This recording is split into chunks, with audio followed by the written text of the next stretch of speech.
ఈయన కరాటే రాజుగారు అంటారు. ఈయన 18 ఏళ్ళు అయిపోయిందేమో కదా. ఆ టైంలో నాతో పరిచయం, ప్రజారాజ్యంలో ఆయన ఉండి ఆయన ఒక రాజకీయగా జై జై జై జనసేన. ప్రజారాజ్యం మారిపోయింది.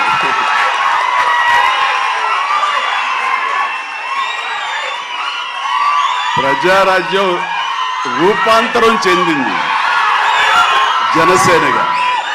I'm very happy. ఆ రోజున పొలిటికల్గా తను రావాలి అని, పొలిటికల్ ఎదగాలని తన ఇంట్రెస్ట్ అని చెప్పినప్పుడు నేను వెంటనే ఆయనకు అవకాశం ఇవ్వడం జరిగింది. బట్ పరిస్థితులు ఇంకోలాగా ఉండేది. అలాగే అప్పటి నుంచి నాతోటి సత్సంబంధాలు ఏర్పరచుకున్నాడు. వాళ్ళ అబ్బాయి ఇలా సినిమాలోకి వస్తాడు అని కూడా చెప్పాడు. నేను వాళ్ళ ఇంటికి వచ్చినప్పుడు ఏదో పూజకు వచ్చాను ఒకసారి, అయ్యప్ప పూజకు వచ్చినప్పుడు. చాలా చిన్నవాడు అనుకుంటా విసక్షన్.